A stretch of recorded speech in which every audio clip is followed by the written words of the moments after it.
ہمارے اور آپ کے نبی صلی اللہ علیہ وسلم نے ارشاد فرمایا کہ النکاح من سنتی فمن رغب عن سنتی فلیس منی. بے شک اس حدیث کا مطلب یہ ہوتا ہے ہمارے اور آپ کے نبی صلی اللہ علیہ وسلم جو اللہ کے آخری پیغمبر ہیں، رب کے محبوب ہیں، سارے نبیوں کے سردار ہیں، اسی لیے انہیں امام الانبیاء کہا جاتا ہے اور انہیں رحمت للعالمین بھی کہا جاتا ہے. اسی رحمت بھرے نبی نے اپنی امت کو مخاطب کر کے یہ اعلان کیا کہ اے میرے ماننے والوں اور اے میرے النکاح من سنتی، کہ جس نکاح کی تیاری میں آپ ہو، جس نکاح کے لیے آپ نے قدم بڑھایا ہے، یہ نکاح یہ میری سنت، نکاح میری سنت ہے. تو اے میرے امتیوں، استطاعت و طاقت ہونے کے باوجود، ساری شرائط پانے کے باوجود اگر کوئی اس نکاح سے دوری بناتا ہے، دوری، تو ہمارے اور آپ کے نبی یہ فرماتے ہیں کہ ایسا شخص پھر ہم میں سے نہیں ہے. بے شک ہر تقریر کے اندر میرا بیان ہوتا ہے اور اس میں یہی بیان ہوتا ہے کہ آج اسی نکاح کو اگر ہم وقت مقررہ پر اگر کر لیں، لڑکے کی جب شادی کی عمر ہو جائے اور اسی وقت اس کا رشتہ طے ہو جائے، لڑکی کی جو عمر ہے وہ عمر ہو جائے، اسی وقت لڑکی کا رشتہ ہو جائے اور وقت مقررہ پر اگر ان دونوں کی شادیاں ہو جائیں، تو آپ یہ سمجھ لیے کہ رسول پاک صلی اللہ علیہ وسلم کے فرمان کے مطابق ہماری زندگی گزرتی ہوئی جائے گی. بے شک عزیزان محترم، نکاح یہ بہت اہم ہوتا ہے، لیکن نکاح کرنا جس طریقے سے ضروری ہے، اسی طریقے سے جو نکاح کے جو فرائض ہوتے ہیں، نکاح کے جو اصول اور قاعدے ہوتے ہیں، ان پہ عمل کرنا بھی ہمارے اور آپ کے لیے ضروری ہے. جیسے میرے نبی نے فرمایا کہ نکاح میری سنت، تو پھر آپ نے یہ بھی جان لیا ہوگا، یہ بھی آپ نے سنا ہوگا کہ ہمارے نبی پاک صلی اللہ علیہ وسلم نے کبھی بھی اپنی ازواج مطہرات میں سے کسی کو تکلیف نہیں پہنچائی. بے شک چاہے وہ حضرت خدیجہ الکبریٰ کی شکل و صورت ہو، چاہے وہ حضرت سیدہ عائشہ طاہرہ رضی اللہ تعالی عنہا ہو، چاہے وہ حضرت صفیہ ہو یا دیگر ازواج مطہرات ہوں، ہمارے اور آپ کے نبی صلی اللہ علیہ وسلم نے کبھی بھی کسی بھی ازواج مطہرات میں کسی کو پریشان نہیں کیا.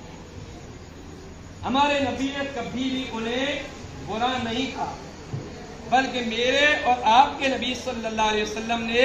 اپنی بیویوں سے بے حد محبت کی بھی ہے اور اپنی بیویوں سے محبت کا پیغام اپنی امت کو دیا بھی ہے. بے شک عزیزان محترم،